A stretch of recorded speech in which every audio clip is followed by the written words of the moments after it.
Hey team, it's Bo. Welcome to a wolf rendezvous site.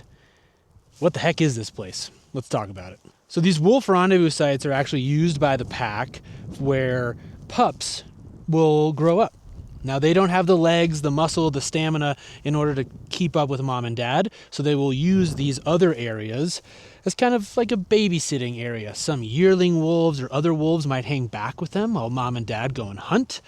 But wolves will use this area for these pups to hang out, hunt mice, grasshoppers, social dominance, play with their siblings as kind of a safe place that the pups can use once they're big enough to crawl out of the den. So I've been searching back up behind me for this den for about an hour or so. Haven't found anything. Could be here, could be at the very top of this other ridgeline. I'm not sure.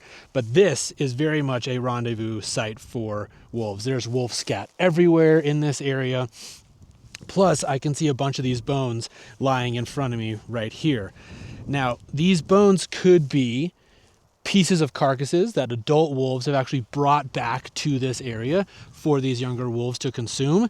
Additionally, there's a lot of new research coming out, done by the Wolf Project in particular in northern Yellowstone, that adult wolves will bring bones back just like this one, and maybe even ones that are bigger, for these pups to learn how to play. They will bring back these toys, and you can actually see on this that there's like a bunch of chew marks all over this thing. This is from wolves. This is from wolf pups and youngsters playing with these bones. Now, I feel comfortable being here for two factors. One, wolves do not attack people in North America by and large. Second is that the wolves aren't here right now. And me leaving my scent in this area is not going to dissuade them from ever using this site again, because these wolves won't use this area heavily until really the pups might even be here next year in June. So we have months and months and months. It is the middle of November right now. You can see that it's snowing. So me using this area, coming in here to look at all this stuff is not going to impact them. These rendezvous sites are really unique because they will actually be used year after year after year. Sometimes even wolves from different packs will take over rendezvous sites if it's a really good area. As you can see behind me, there's a bunch of willows. So right here, I have a bunch of different hills, different travel routes for adult wolves to go up and to hunt into. But back here, there's willows and there's water.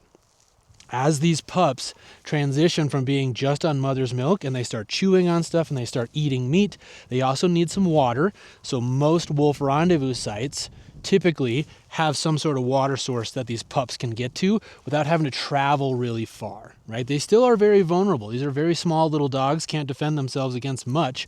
Bears, coyotes, eagles potentially, though that'd be really rare, could come in here and could take one of these pups. So they kind of have this little spot where they can go and hide, they can get into the grass, and they get to play all in here. If I had the sense of smell of a wolf, I bet I could smell all these different dogs. Of course, in addition to all this dead stuff that's sitting around me, you could smell what's all through this area. So I'm not allowed to come back up into this area because it is closed for winter wildlife until May 1st. So this is probably my only time going to be here. I might come back well later into June or July and sit way up above on one of these far, far hillsides with my Swarovski scopes and try to see if I can see these wolves in here, see if they have another litter of pups. But otherwise, it's really rad to be in here and see literally what a rendezvous site looks like and try to imagine yourself as like a little wolf pup hanging out here, just living life. Pretty cool.